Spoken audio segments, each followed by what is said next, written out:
How's it going? Hey, can you hear me? Yeah. Can you hear me?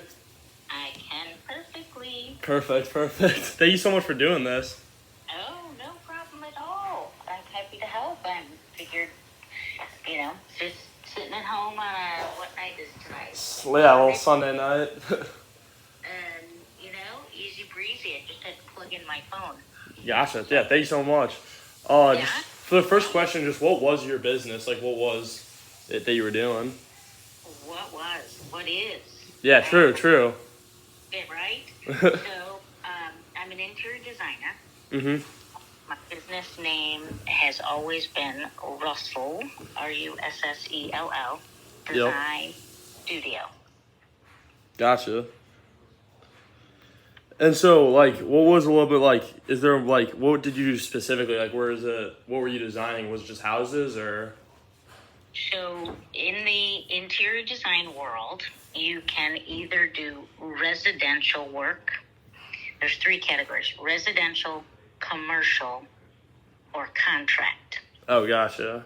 Okay, so I did a lot of residences, like, say, I helped your mom with some drapes, or I picked out paint. Oh, gotcha.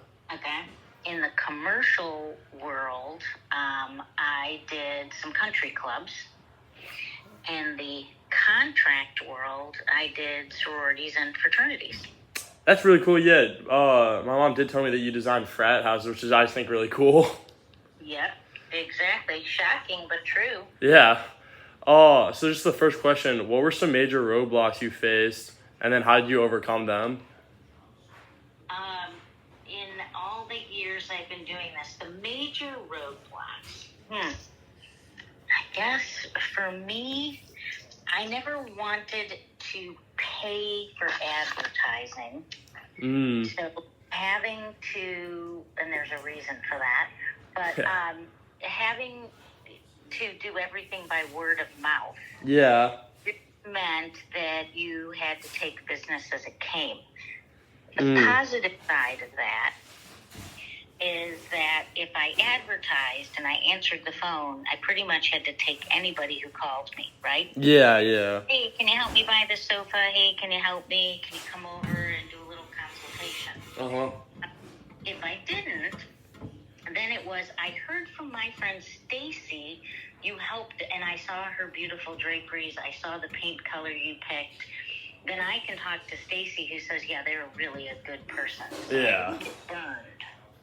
Yeah. So, the roadblock was I was never going to grow exponentially too big because I didn't advertise. Yeah. Was there a reason you didn't advertise, or was it just like economical?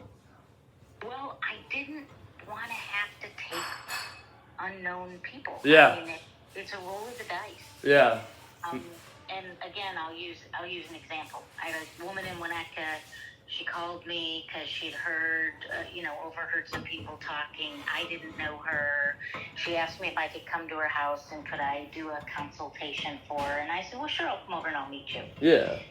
All of a sudden, she's like 1 hour, 2 hours. She's asking me, walking me through every room. What would you do here? What would you do here? What would you do? And then I said, well, there's a lot of things I could do. Let me, get back to, my office and write some things down, and I could, tell you how much. She goes, oh, no, I thought you were going to give me 3 free hours of consultation. I could decide if I wanted to hire you. And I said, you know what? That's really not how I operate. That's not how anything operates. Right. Who gives their stuff free? That's what happens when you can't filter them out. Yeah, exactly. That makes sense. Right? And then, sorry. Just like, what sparked this, like what sparked you to do real estate, or was it just like always a passion? Back in the day when I was your age, okay, so I was in high school. I'd always been good, and you can't write all this down, but it'll explain the answer I'm going to give. I was going to be a doctor. I was good at science. I was pre-med. That was just if you're good at science, you're going to be a doctor. Yeah. And I had taken one class in interior design, and we went to a designer show house and saw a big mansion with all these rooms that were beautifully done, and they were exquisite. I'd never seen anything like it before. go off to college. I take my first classes and all the biology stuff, and I'm like, I don't fit with these people who want to be doctors. They've got their life planned out. And I was like, what the hell am I going to do? And my dad said, well, you're not transferring. You've got a huge course book. Back in the day, they have these enormous telephone book course books. And you don't even know what a telephone book is. So suffice it to say, it was 6 inches thick. Yeah. A ream of paper. Okay, you know what a ream of paper is? Yeah. At least as big and all these things.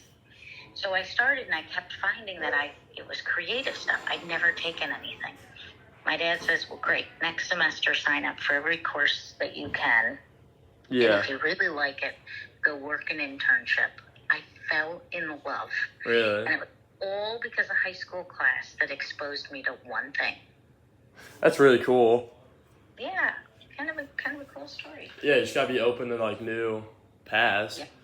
Yeah. Oh, Exactly. and then like when you first decided to go into it, how did people around you like receive your idea? Well, I started working before I owned my own business. I worked in the industry. So I sold fabric and wallpaper and furniture wholesale. Oh, gotcha. So working with all those people and all those clients who were designers, paid attention for about 5 solid years. What Wow. were they doing? How were they doing it? Well, how were they talking to their clients? How were they placing orders? What were they combining?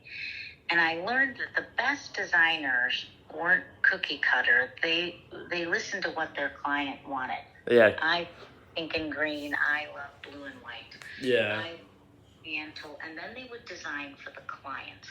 And I found that fascinating. So when I started and actually opened up my own business, it really was about listening to the client and finding out what their needs were. I need to reupholster one piece. I need to redo a whole room.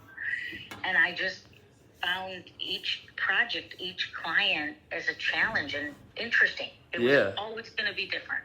That's really cool. It's like being able to adapt and like... And then, were you scared off of like the possibility of failure, or did you? And like, how did you overcome that if you were? No, I never worried about failure. I always just worried about doing the right thing. If it, there's a good quote, and it's called "Measure twice, cut once." That is my motto. Yeah. Means if you're going to order a sofa, you better make sure that the fabric number 123-1 is the plaid in color blue, right? Yeah. So you always double check. So you measure twice.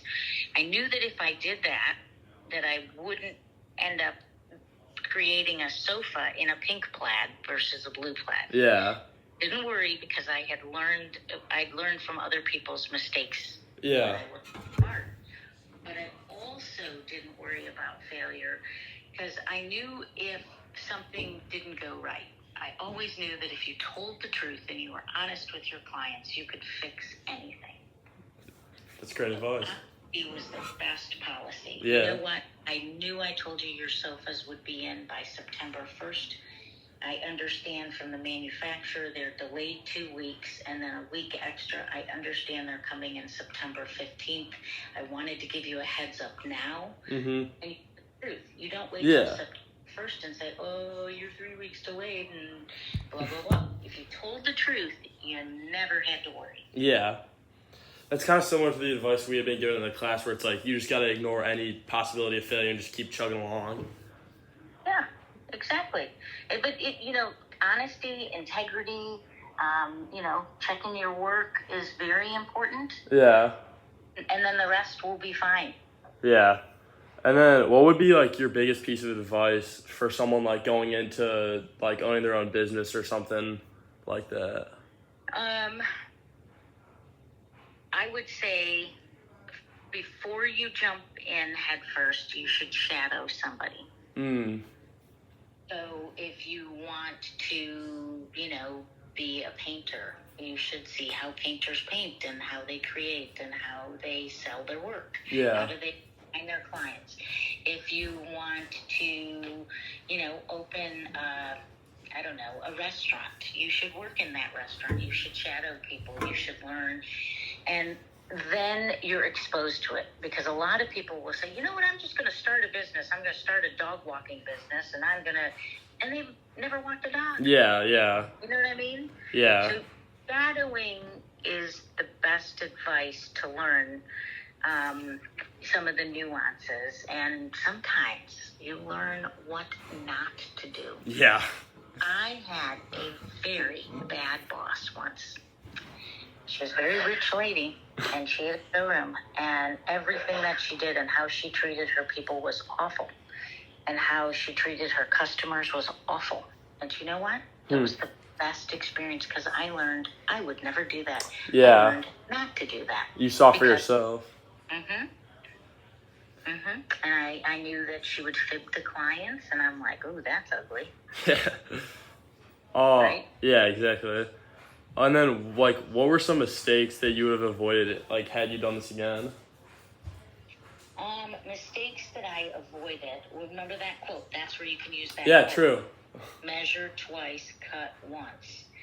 If you know, a design project can have 100 pieces, right? Yeah. Just say we're doing your living room. You have a sofa, you have 2 side chairs, you have an ottoman, 2 ottomans, you have a coffee table, you have a side table, you have an end table, you have draperies, you have, drapes on another window, you have shutters, you have a long table or a game table, right? You got all these pieces. Yeah. You rug. Now you have to order the sofa, which is product 1, with fabric 2, with the trim that goes on it 3, with the alternating pillows in the pillows, then the fabric for the pillows and the trim for the pillows. And you're doing 2 of those, so you're going to order a different size pillow and so you see how they add up. Yeah. And so you have to just check everything twice. Yeah, I haven't used that quote. That's really good. It's a good one. And then, like, what mindset do you recommend, or, like, do you need for being an entrepreneur? To be an entrepreneur, and I can say this because all of my children are entrepreneurs. Right? Caitlin's owned her own business, multiple businesses. Oh, really? Yep, Liberty Wine Consulting, and she owned her own antique business. And then Andrew does graphic design and industrial design for clients, and Claire owns her own couture tailoring. So she does a lot of sewing and seamstress. So everybody, obviously they've all worked their internships. They worked the shadowing. Yeah. They took notes, and then they looked to see who they respected in the industry. So who are my favorite designers? Whose work do I admire, right? Yeah.